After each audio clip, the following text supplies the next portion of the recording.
ना This तुम? conference will now be recorded. Okay sir.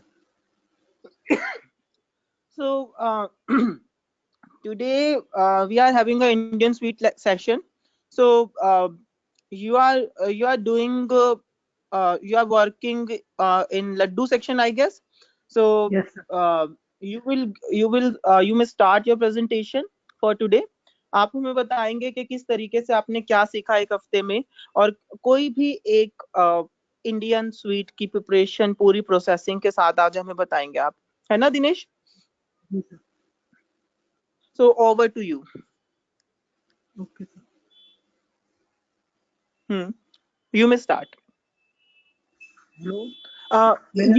Wait. मुझे बताइए, आप प्रेजेंट आप अपनी स्क्रीन शेयर करके कुछ दिखाना भी चाहते हैं क्या? नहीं सर, मैं बोल के बता रहा हूँ क्योंकि ये काफी वैसे लिखा हुआ ओके ओके ओके थोड़ी अपनी वॉल्यूम इंक्रीज कर लो फोन की, and you may start, please proceed. Okay sir.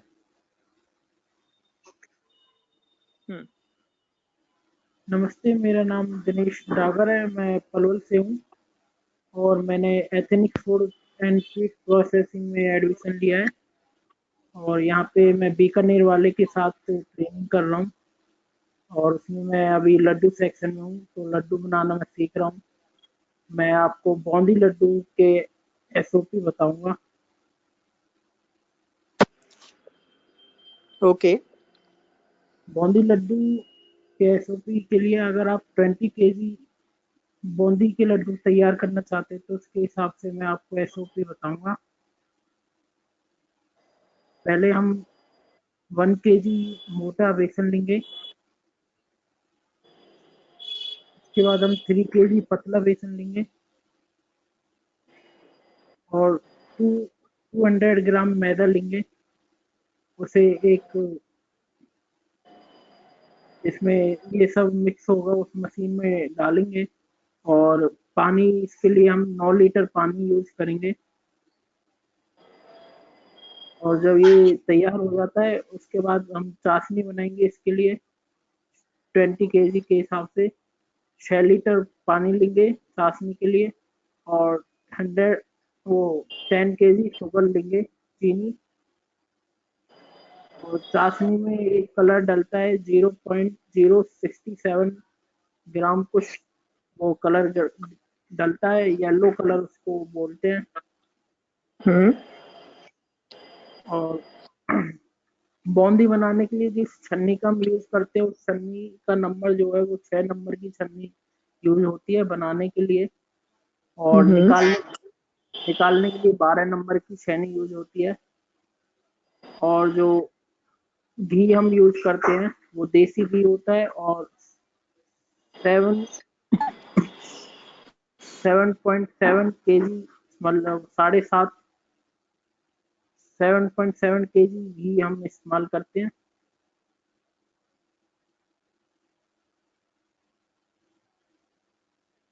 और उसमें हम बूंदी बनाते हैं। बूंदी के लिए 6 नंबर यूज होती है और निकालने के लिए 12 नंबर यूज होती है। और उसमें लाल दाना भी डालते हैं। लाल दाना बूंदी का ही बनता है उसमें, पर हम कलर मिला देते हैं रेड, वो हम 100 ग्राम यूज करेंगे। और उसके बाद जब वो चाशनी में हम डाल के उसे पूरा तैयार कर देते हैं, उसके बाद उसमें पिसा हुआ पिस्ता डालते हैं 300 ग्राम और बादाम डालते हैं 300 ग्राम। और उसका जो वेट होता है लड्डू का वो 42 और 44 ग्राम होता है।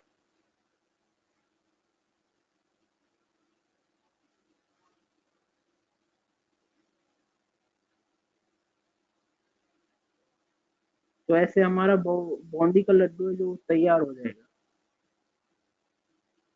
Thank you.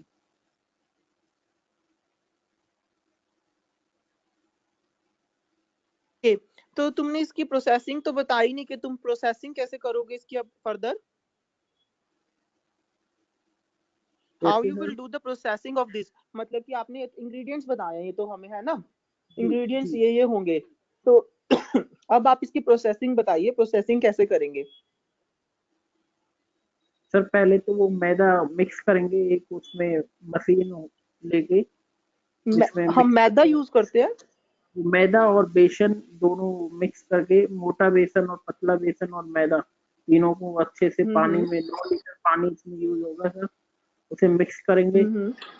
उसके बाद घी घी लेंगे एक कढ़ाई में, 7.7 kg घी लगेगा।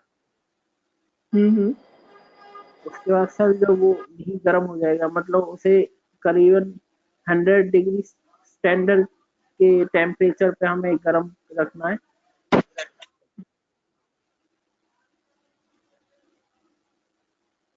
जब वो गर्म हो जाएगा उसमें हम बूंदी बनाएंगे, और बूंदी बनाने के लिए हम 6 नंबर की जो छन्नी होती है उसका इस्तेमाल करेंगे।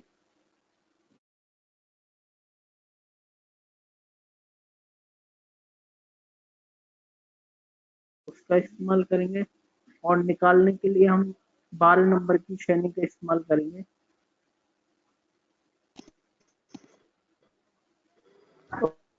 ओके। और उसे जो हमने चाशनी बनाई है, चाशनी के लिए ओके। मैं 6 लीटर वाटर यूज करूंगा और 10 kg शुगर करूंगा, और कलर येलो डालूंगा। और कलर की जो क्वांटिटी होगी वो 0.067 ग्राम होगी। उसके बाद जो मैंने बूंदी तैयार की है उसे मैं उस चाशनी में डालूंगा, और जब वो उसे सूख लेगी, यानी कि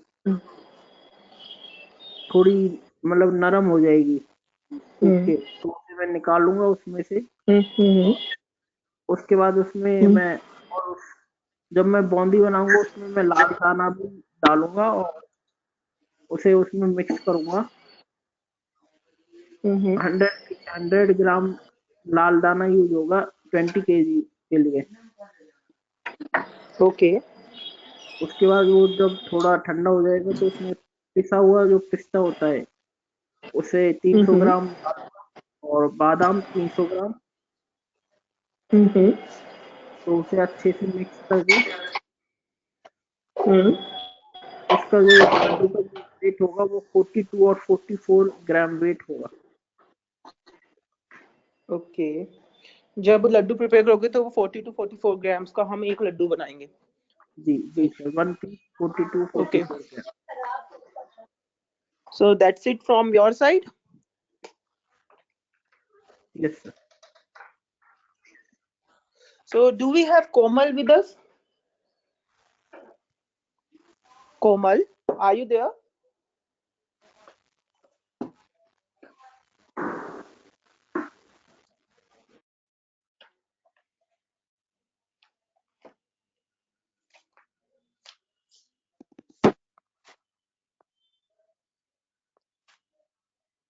Do we have Komal with us? Komal, are you listening us?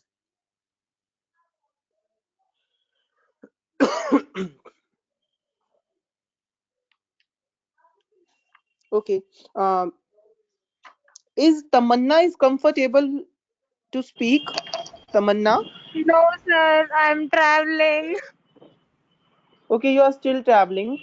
Oh, that's Yeah. very bad. What to do? ऐसे तो हम कैसे क्लास करेंगे if अगर आप ट्रैवल करते रहेंगे तो। चलो कोई नहीं, आप सेटलमेंट करने की कोशिश करो जल्द से जल्द, है ना? We will Sir, see the only wait route. 2-3 days. Okay, no issues, no issues. So कोमल को हमारी आवाज नहीं आ रही क्या? कोमल अगर कुछ ऐड करना चाहती है इस रेसिपी में, तो वो ऐड कर सकती हैं, because she is also working in laddu section, I guess, with Dinesh. Okay. Yes. Yes, Dinesh. कुछ नहीं sir. Okay. Very well done, Dinesh. Very good. आपने अच्छे से निभाया इसको. Very good. So हमने जो कल खत्म किया था अपना सेक्शन, हम कर रहे थे pre preparation techniques, right? We are doing pre preparation techniques, है ना? तो प्री प्रिपरेशन टेक्निक्स में हमने कल कौन कौन सी टेक्निक्स की थी? कोई स्टूडेंट मुझे बताएगा?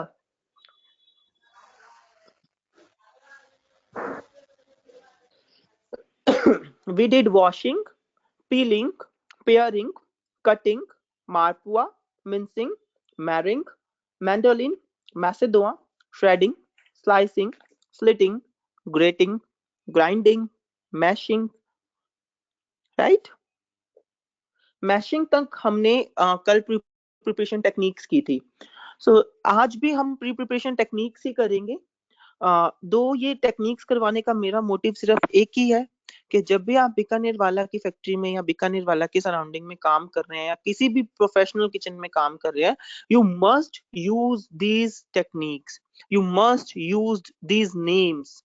ठीक है ना? अगर आप कुछ धो रहे हैं तो you must say I am washing. अगर आप कुछ नैरो पीसेस में काट रहे हैं, लॉन्ग नैरो पीसेस में, तो you must say I am shredding, I am slicing, I am slitting, right? So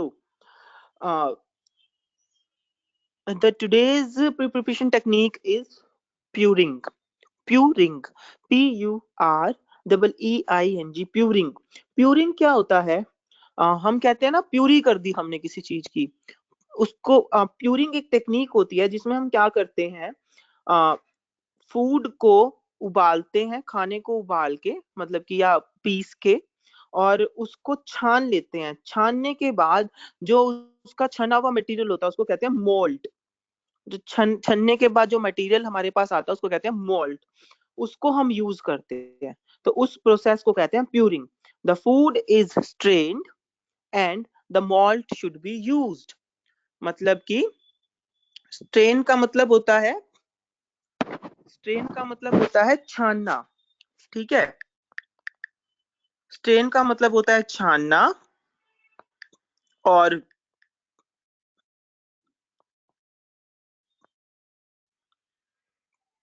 strain का मतलब होता है छानना, और मोल्ट का मतलब होता है जो छनने के बाद जो हमारे पास मटेरियल आता है उसको मोल्ट कहते हैं, लिक्विड फॉर्म में.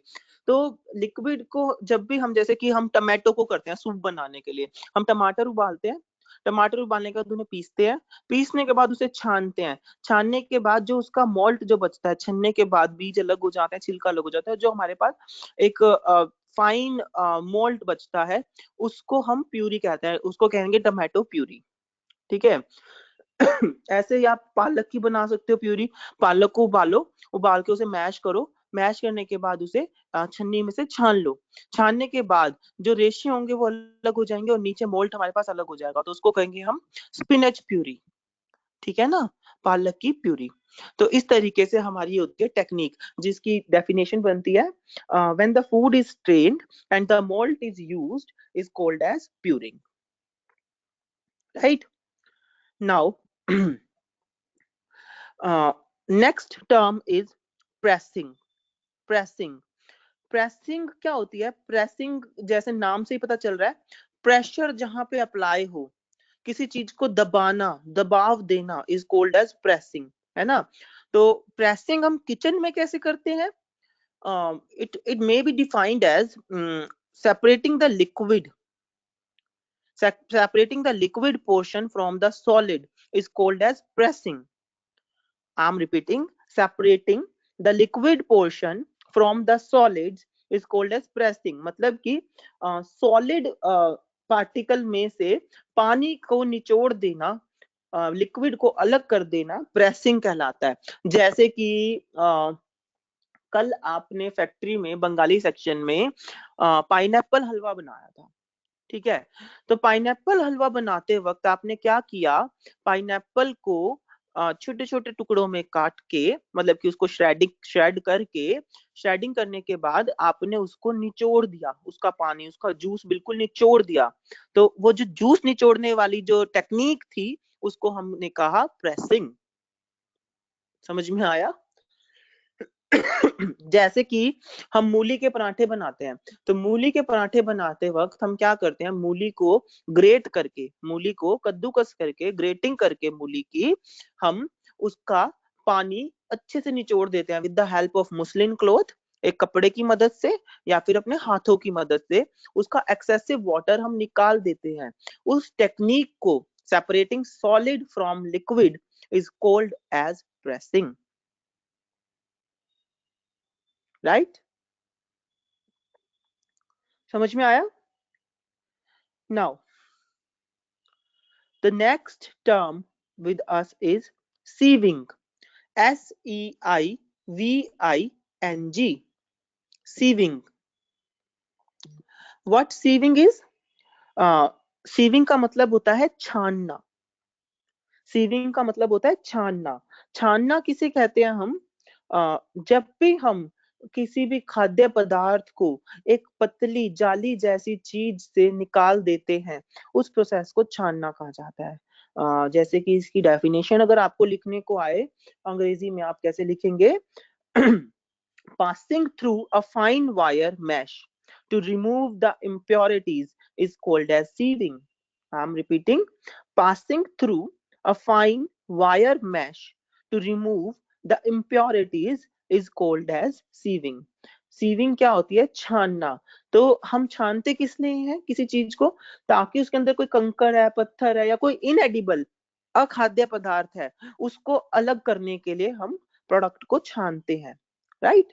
जैसे कि मैदा, या आप बूंदी लड्डू बनाने के लिए मैदा लोगे, आप बेसन लोगे, तो बेसन आपका छान के हम यूज करते हैं ताकि कोई गांठ है उसके अंदर, या कोई पत्थर है, कंकड़ है, या चने की कोई गांठ रहेगी चना वो बेसन पीसते वक्त, तो वो सब अलग हो जाए. तो उसको कहते हैं sieving. Sieving is called as passing through a fine wire mesh to remove all impurities. The next term of pre-preparation technique is refining. What is refining? Refining is called as freeing any material from impurities. मतलब कि refining का मतलब क्या है? हम दोबारा से उस चीज को सही कर रहे हैं, रिफाइन कर रहे हैं. तो इसका मतलब होता है freeing any food particle from any impurity is called as refining. जैसे कि हम घरों में चावल बनाने से पूर्व, चावल बनाने से पहले हमारे घर की महिलाएं उनको लेके बैठ जाती है, उसको छांटती हैं, छटाई करती हैं, उसमें से कंकड़ निकालती हैं. क्यों? क्योंकि चावल में से कंकड़ छान के नहीं निकल सकता है ना, चावल छन नहीं सकते, तो इसीलिए उनको हाथ से निकालती है. तो उस प्रोसेस को हम कहते हैं रिफाइनिंग. जब हम किसी चीज की छटाई अपने हाथ से करते हैं इम्प्योरिटीज को अलग करने के लिए, तो उसको कहा जाता है refining. Right? Now next term with us is skimming. Skimming. Skimming क्या होती है? स्किमिंग सॉरी स्किमिंग का मतलब होता है जैसे आप कई बार खाना बना रहे होते हो, तो खाना बनाते बनाते ऊपर है ना कोई लेयर आ जाती है, पपड़ी जम जाती है, या झाग बन जाता है खाने में, ठीक है ना? तो उस झाग को रिमूव करना या उस लेयर को रिमूव करना हमारा स्किमिंग कहलाता है. मतलब removing a floating layer by passing a utensil under it is called as sieving. मतलब कि किसी भी चम्मच या चिमटे की मदद से जो ऊपर की जो लेयर जम जाती है, उसको रिमूव करना स्कीमिंग कहलाता है. Skimming. SKIMMING. Now another term with preparation technique is rendering. RENDERING. Rendering. What is rendering? Rendering usually जो ये टर्म है, ये नॉन वेजिटेरियन फूड के लिए हम यूज करते हैं. मांसाहारी भोजन के लिए हम ये जो टेक्निक है ये यूज करते हैं, रेंडरिंग. रेंडरिंग का मतलब होता है separating fat from connective tissues by heating. मतलब कि जो हमारे कनेक्टिव टिश्यूज होते हैं, कनेक्टिव टिश्यूज क्या होते हैं? कनेक्टिव टिश्यूज आपके वेजिटेरियन फूड में भी होते हैं, नो डाउट, ठीक है ना? जिस भी चीज में फैट होता है, ठीक है, उस उस फैट को अलग करना, उस फैट को निकालना, ठीक है, हीट के द्वारा, उसको कहा जाता है rendering. Separating fat from connective tissues by heat. जैसे कि यूजुअली रेंडरिंग प्रोसेस हम नॉन वेज में लार्ड का करते हैं. लार्ड हमारा होता है पोर्क का एक पार्ट होता है, जिसको हम लार्ड बोलते हैं, तो वो हम यूज करते हैं. Another term is folding. Folding, folding का मतलब होता है method applies to combining different ingredients together. Folding का मतलब होता है जब हम दो या दो से अधिक खाद्य पदार्थों को आपस में मिलाते हैं, उसको हम फोल्डिंग कहते हैं।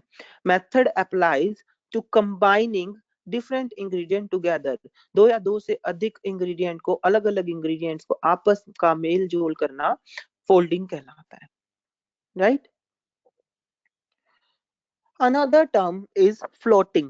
FLOATING, floating. Floating जो होती है that is floating का मतलब मैं आपको बताऊं क्या होता है।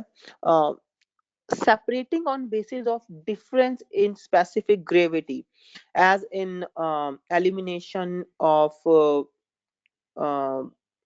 mature peas in brine of strength, we can say. Like floating का मतलब पता है क्या होता है आपको? मैं हिंदी में आराम से सिंपल सा बताता हूँ। तुमने देखा होगा जब भी हम मटरों को, दालों को, चने को हम धोते हैं, ठीक है, जब भी हम उसे धोते हैं तो उसमें से कुछ मटर के दाने या कुछ दाल के दाने पानी के ऊपर तैर जाते हैं, है ना। तो वो जो धोते वक्त जो नीचे बैठ जाते हैं, इट मीन्स वो तो है हमारे अच्छे दाने। जो ऊपर तैर जाते हैं ना, उन दानों को हमें निकाल देना चाहिए। क्यों? क्योंकि वो दाने खोखले हैं, उन दानों के अंदर कोई न्यूट्रिफिक वैल्यू नहीं बची, ठीक है ना। वो कोई भी रीजन हो सकता है वो अमेच्योर, मतलब कि वो मैच्योर नहीं हुए थे, वो बच्चे थे, ठीक है, उनको हमने जल्दी तोड़ दिया, उनको केमिकल में रख दिया, हो सकता है कि उनमें कीड़ा लगा हो, कोई भी रीजन हो सकता है।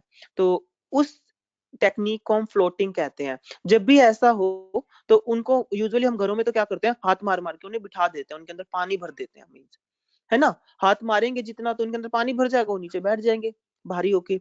बट ऐसा नहीं करना चाहिए, उनको हमें निकाल फेंकना चाहिए जो पानी के ऊपर तैर जाती है, मटर के दाने या दालों के दाने।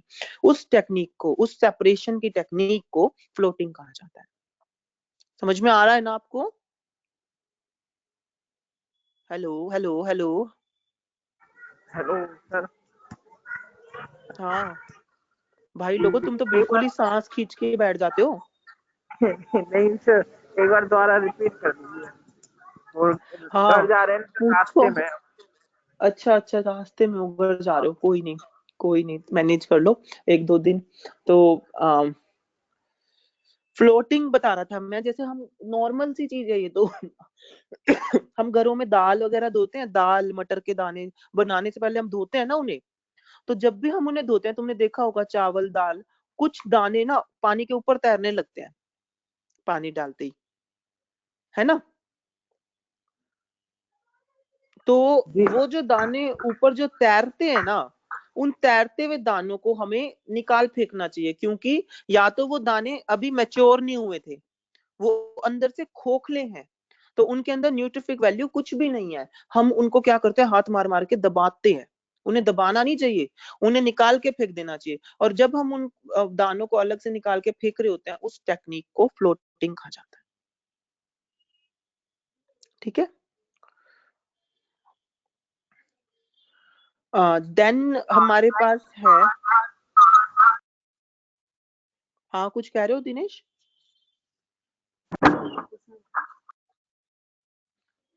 इसके बाद हमारे पास टर्म आती है homogenisation. It is very important, ध्यान से सुनो। होमोजिनाइजेशन, मैं टेक्स्ट कर रहा हूं आपको इसकी स्पेलिंग,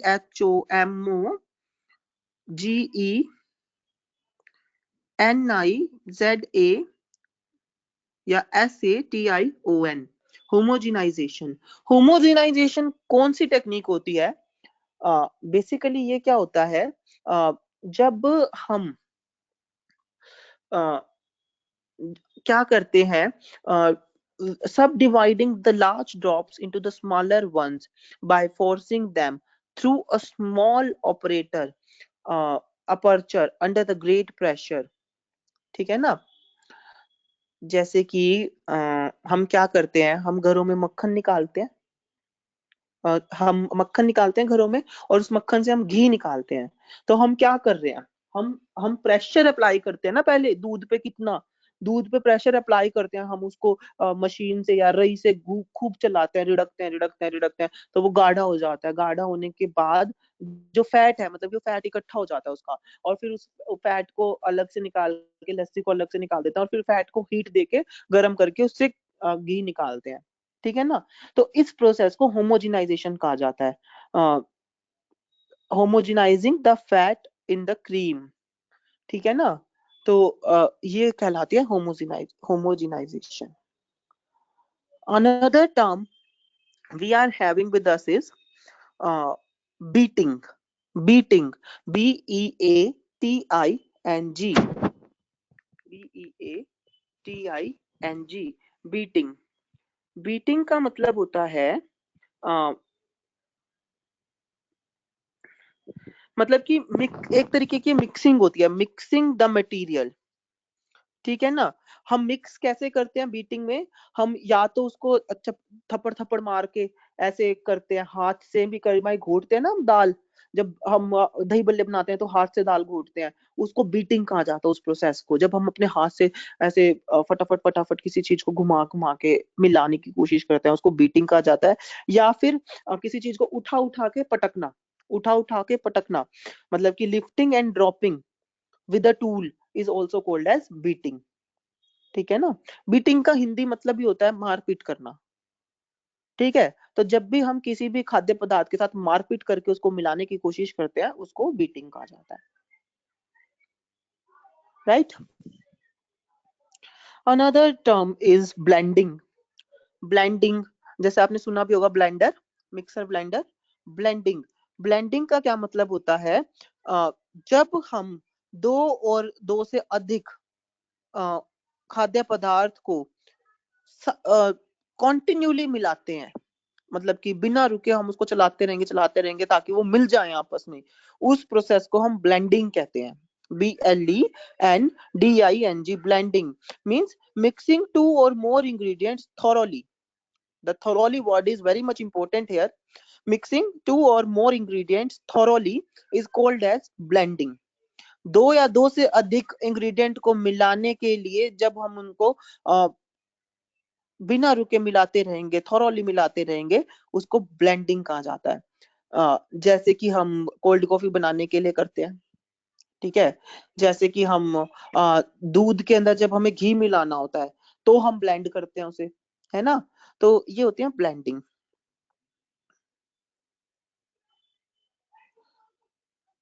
तो ये थी हमारी कुछ प्री प्रिपरेशन टेक्निक्स जो मैंने आपको बताई। ठीक है।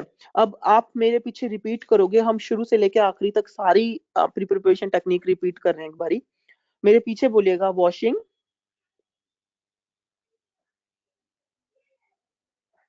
से इट, वॉशिंग,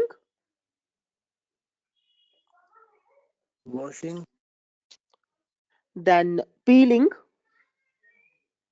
peeling, इसके बाद पेयरिंग, tearing, कटिंग, cutting. मायर पुआ,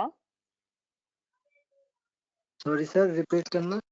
मायर पुआ, मायर पुआ, mincing, mincing, marring, marring, mandolin, mandolin, sorry, macedoine, macedoine, sorry, shredding, shredding, slicing, slicing, slitting, slitting, grating, grating, grinding, grinding, mashing, mashing, pureeing, pureeing, pressing, pressing, sieving, sieving, refining, refining, skimming, skimming,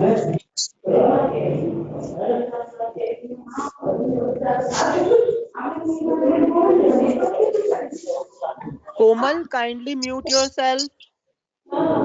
Steaming. Then rendering, Rendering, folding, folding, plotting, floating, homogenization, homogenization, beating, baiting, blending, blending, marinating. marinating. तो ये सब थी हमारी pre preparation techniques. ठीक है, अगर आपको ना समझ में आए, आपका कुछ मिस हुआ है, तो आप रिकॉर्डिंग सुन सकते हैं, है ना। तो